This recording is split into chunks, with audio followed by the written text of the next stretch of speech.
She said it looked cheap. That was the first thing my mother said when I stepped out of the fitting room. Not, "You look beautiful," not even, "Let me see." Just that. Cheap. The word hung in the air, sharper than the pins biting into the hem of my dress. The boutique went silent. Even the hum of the air conditioner seemed to hesitate.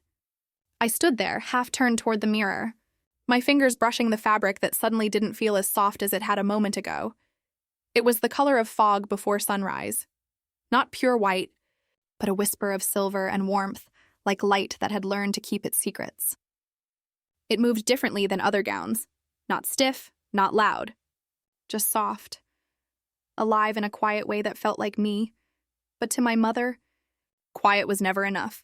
She tilted her head, her eyes scanning me from neckline to hem with that practiced precision she used when judging furniture, relatives, and occasionally her own daughter. "It's fine," she said, voice clipped. "But it doesn't look real. Real. That word again. Her favorite kind of truth. Expensive, cold, unbending. When I was younger, she'd say things like, "Real success doesn't need excuses," or "Real love is proven by effort." She never said it outright. But what she meant was, "My way is the only way." The sales assistant, a girl about my age with kind eyes, froze mid-step. She glanced at me like she wanted to help, but didn't know how. I smiled at her. That small, tired kind of smile that keeps the peace at the cost of your own pulse. "It's handmade," I said softly. "By a small designer." My mother's hand cut the air. "Small designer?" she repeated, frowning. "So, not couture." Her tone turned the word into something dirty. I could feel my chest tighten, not from anger, but from the weight of old habits. My mother and I had never learned how to meet each other without measuring. She measured by status. I measured by stillness. I looked down at the dress again. The fabric caught the light like it was breathing. Tiny stitches traced invisible paths along the waist, deliberate, patient, human. The kind of work that asked to be felt, not flaunted. But she couldn't see that. She never did. "It's simple," she added, the word landing like a closing door. "You could have done better, Lena. This is your wedding, not a backyard dinner." I wanted to tell her that yes, it was a backyard wedding. That was the point. I wanted to say I didn't want chandeliers or champagne towers or a rented mansion filled with people who barely knew me. I wanted something real, my kind of real. But instead I said nothing, because I'd learned that silence was the only language we both understood. The tailor came over quietly, pretending not to notice the tension that clung to the air. She adjusted the train, straightened the lace, pinned the shoulder seam. Her hands were gentle. "It fits you beautifully," she whispered. That small kindness almost undid me. I looked in the mirror again, really looked this time. My reflection stared back like a woman caught between two worlds. Behind me, my mother's reflection stood straight, perfect, immovable. In front of me, the woman in the dress looked soft, grounded, imperfect, but present. Maybe that was the difference. "We can add embellishments," my mother said behind me. "Some pearls, maybe a belt. Something to make it look finished." The word finished stung. She couldn't see that it was finished because I was in it, because it was mine. But I didn't argue. I just nodded, the way daughters do when they've run out of ways to be understood. Later, I carried the dress home alone. It was wrapped in tissue paper, light as breath. The rain had started by then. Steady, rhythmic, soft enough to sound like forgiveness. When I got inside, I hung it on the back of my bedroom door and turned off every light. The air smelled of damp wood and quiet. The only glow came from the street lamp outside, filtering through the window, pooling around the fabric like a secret halo. I sat on the floor, still in my coat, shoes damp from the rain. The house was silent. The kind of silence that feels both peaceful and heavy, like it's waiting for you to admit something. I stared at the dress for a long time. It didn't look cheap. It didn't look unfinished. It looked like a story. Soft, imperfect, and honest, and I whispered almost to myself, "You're not cheap. You're mine." The words came out shaky but real. For the first time that day, I felt something loosen inside me. A quiet thread untangling. Something small and certain forming in the space her approval used to occupy. When I was a child, my mother used to iron everything, even bedsheets. She said wrinkles were a sign of weakness, of carelessness. Once, I remember waking up early and watching her work in the laundry room, the steam rising like ghosts around her. She never looked peaceful doing it. It was as if she was trying to press the chaos out of her life one crease at a time. I think that's how she treated me too. Always smoothing, correcting, controlling. Until one day I stopped letting her. That's when she started calling me difficult. But I wasn't difficult. I was just trying to breathe. As the rain softened outside, I stood and ran my hand over the gown's fabric. It felt alive under my fingers, slightly uneven, textured, the way handmade things always are. No machine could mimic that warmth.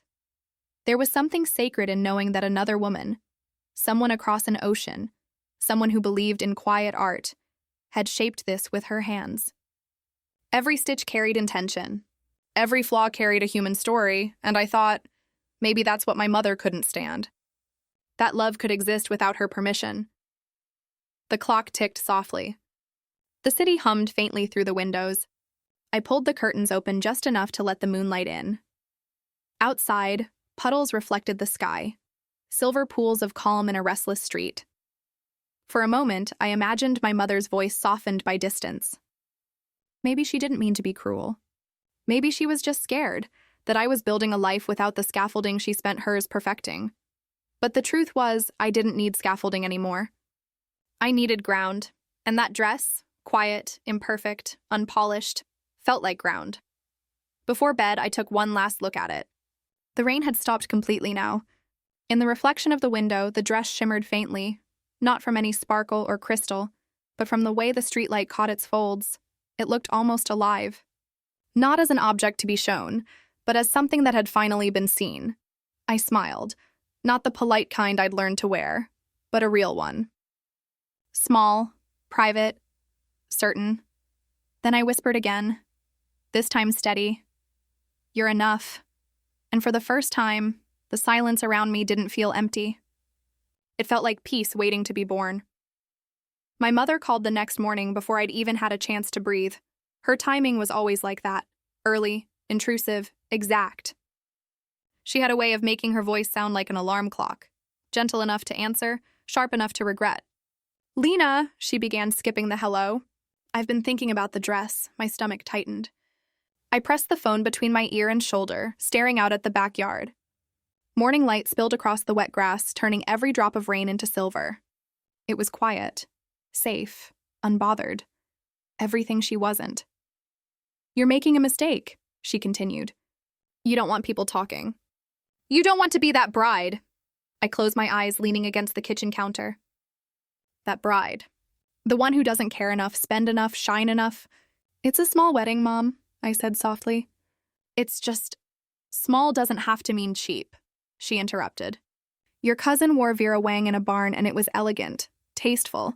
I wanted to laugh, but it caught in my throat. She wasn't trying to be cruel. She was trying to control the narrative. Because if she couldn't control the story, it meant it wasn't hers anymore. Mom, I whispered, it's my wedding. Not yours. There was a pause, that heavy kind that fills the air right before a storm breaks. You always were difficult, she said quietly. Even as a child, you had to do everything your own way. That word again. Difficult. It didn't hurt anymore. It just felt tired. Like a record that's been played too many times. After the call ended, I stood there for a long moment, my reflection caught in the window's glare. Small, backlit, but steady. I wasn't angry, I was awake. There's a difference between rebellion and recognition. This wasn't rebellion. This was me realizing I'd spent years trying to decorate her expectations, and calling it love. By noon, her silence returned, heavy and familiar. But silence from my mother was never empty. It was loaded, like a message she expected me to decode. 3 hours later, my phone buzzed again. A new message. A link to designer gowns. Lace bodices, cathedral trains, shimmering beadwork. Price tags that looked like down payments on a house. Every image captioned with phrases like timeless grace and luxury craftsmanship. At the end of the message, she'd written only, "This is what I meant." I stared at the screen for a long time.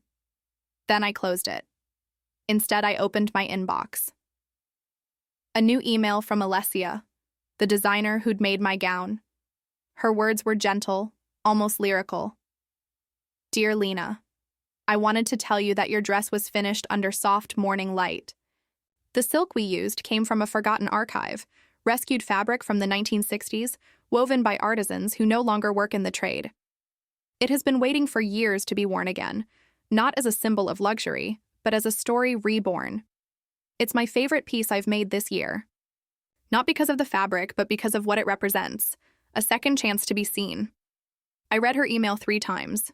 Each line felt like someone had handed me back something I'd lost. Maybe pride, maybe meaning. Rescued, repurposed. Reborn. That was me too, wasn't it? That evening, I tried on the dress again. No music, no mirror this time. Just the sound of my own heartbeat. The silk was cool against my skin, then warm as it adjusted. It felt alive again, like it was reminding me that I hadn't chosen wrong. I'd chosen real. I stood by the window, the hem brushing the floorboards, and whispered, "You're part of something bigger than they understand." Outside, the rain had stopped. The air smelled new. And for once, I did too. The rehearsal dinner was 2 nights later. My mother didn't come. She said she had a terrible migraine. But I knew what that meant. Disapproval disguised as inconvenience. My fiancé squeezed my hand under the table. "She'll come around," he whispered. I nodded, though I didn't believe it. People smiled at me, toasted to love, asked about my dress. I said, "It's custom," and left it at that. I didn't owe anyone the story behind it. Still, I couldn't help imagining her empty chair, her presence louder in absence than it ever was in person. That night, I sat on my bed scrolling absent-mindedly through social media. Somewhere between a friend's vacation post and a recipe video, a familiar image caught my eye. It was my dress. Not on me, on a mannequin, under soft golden light. The caption read, "A gown made from reclaimed silk, fabric from a forgotten Parisian atelier, hand-stitched for a bride who believed simplicity was still sacred." Alessia had posted it. The comments were kind, curious, full of warmth. This is what real art looks like. Finally, a wedding dress that means something. You can feel the love in every stitch. I smiled, the kind that starts deep in your chest. It had been liked a few hundred times when I went to bed. I didn't think much of it. But when I woke up, everything had changed. The post had gone viral overnight. Thousands of shares, fashion editors, vintage collectors, sustainable designers. Everyone was talking about the reclaimed silk bride. A well-known fashion historian had recognized the material. Rare silk from a 1960s Paris atelier thought to have been lost forever. Each remaining roll was considered priceless, and one of those rolls had been used to make my dress. I sat on the edge of my bed, phone glowing in my hands, heart still. Not racing, just still. I didn't feel vindicated. I felt quiet. Like the universe had just whispered, "See? You were never wrong for wanting meaning."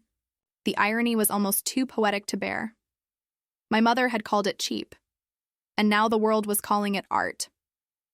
I thought about calling her. I didn't.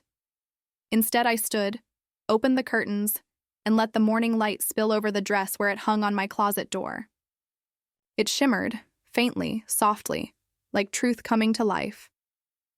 That afternoon, there was a knock on the door. No text, no warning. Just her voice, sharp and uncertain. "Lena?" I froze. My mother stood there holding her phone, screen glowing with the same photo I'd seen. Her eyes wide, her breath shallow. "It's on the news," she said.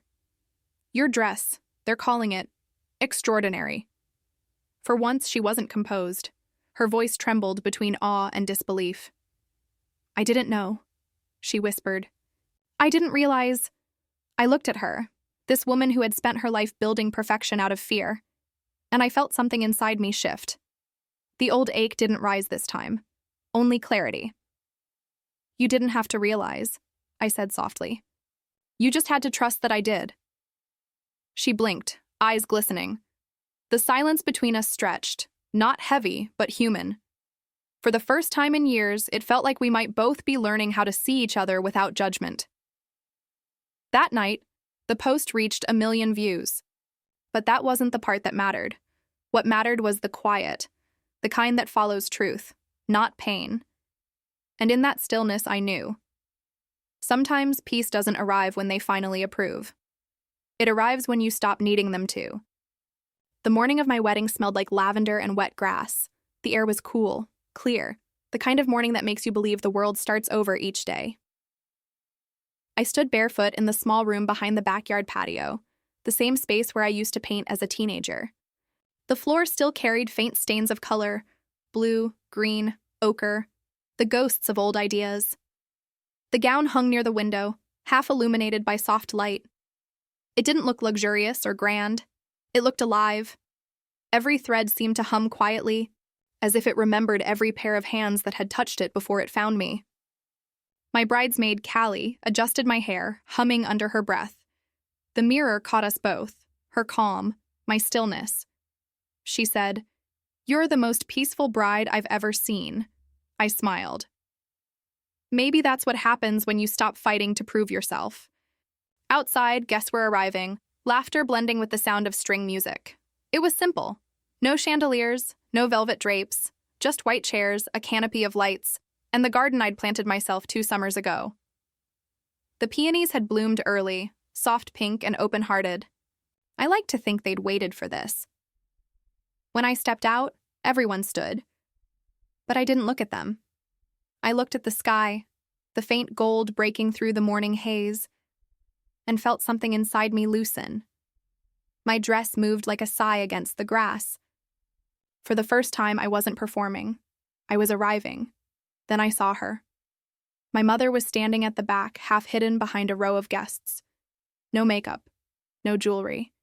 Just her, smaller, quieter than I remembered. For a heartbeat, our eyes met. She didn't smile. She didn't wave. She just looked, really looked, the way people do when they finally see something they can't categorize, can't critique, can't control. And I swear, in that moment, something passed between us that didn't need words. The ceremony was short. We read our own vows, honest, imperfect, steady. I said I wanted a marriage that felt like Sunday mornings, calm, real, free of performance. He said he wanted a life where we could be each other's quiet. When he slipped the ring onto my finger, I heard a bird call in the distance. The wind moved through the trees like applause that didn't need hands. After the ceremony, people mingled, the scent of jasmine drifting from the garden wall. Laughter felt softer here, less like noise, more like warmth. Photographers moved gently among the guests. They didn't have to stage anything. The beauty was already happening on its own. Then I saw my mother walking toward me. She held something small, a folded piece of paper, creased from being held too tightly. "It's not a speech," she said quietly. "I just wanted to give you this before I lose my nerve." She handed it to me, then stepped back. I unfolded it. The handwriting was hers, sharp, deliberate, careful. "Lena, I used to think love meant making things perfect. But maybe it means learning to stand beside something beautiful without trying to change it. I was wrong about the dress. I was wrong about a lot of things. You've made something rare, not just out of fabric, but out of forgiveness. I'm proud of you. Mom." I read it twice. The words didn't make me cry. They made me still. When I looked up, she was watching me from a few feet away, eyes shimmering, the way mine had so many times before. I didn't rush to her. I didn't need to. Some distances aren't meant to be crossed quickly. They're meant to be walked slowly, together, step by quiet step. Later that evening, as the sun folded into the horizon, the backyard glowed gold. Someone turned on the string lights. The bulbs blinked like stars remembering their cue.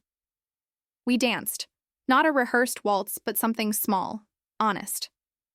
My husband's hand rested lightly on my back, his eyes warm, steady. When the song ended, he whispered, "You did it your way." And I said, "I think that's the only way it ever should have been." As the night deepened, guests began to leave. Hugs, laughter, soft promises to meet again soon. I stood by the garden gate, my dress brushing against the peonies, petals catching in the fabric. And then, quietly, my mother came to me. No audience, no performance, just her hand on my arm, light as breath. "It really was beautiful," she said softly. "Not because of what it cost, but because of what it meant." I nodded. That's all I wanted. We stood there in silence, the air sweet with lavender and the sound of crickets rising from the grass. She reached out, fixing a stray thread near my shoulder, a simple gesture, the kind only mothers remember to make. And then she whispered almost to herself, "You were never difficult. You were just sure." That broke something open in me. Not pain, release. Like finally exhaling after years of holding your breath. Long after everyone had gone, I stayed in the garden alone. The lights flickered softly above me. The wind had grown colder. I sat in the grass, the silk pooling around me, and looked at the stars. Small, constant, infinite. The dress no longer felt like an argument I'd won. It felt like a bridge that had finally been crossed. A week later, Alessia called. Her voice was full of joy. "Lena, the story of your gown has been picked up by the Times. They want to write about how sustainable fashion can still be sacred. I wanted to ask, may I tell them your name?" I thought about it for a moment, then smiled. "Yes, tell them my name. But tell them the real story isn't about the dress." "Then what is it about?" she asked.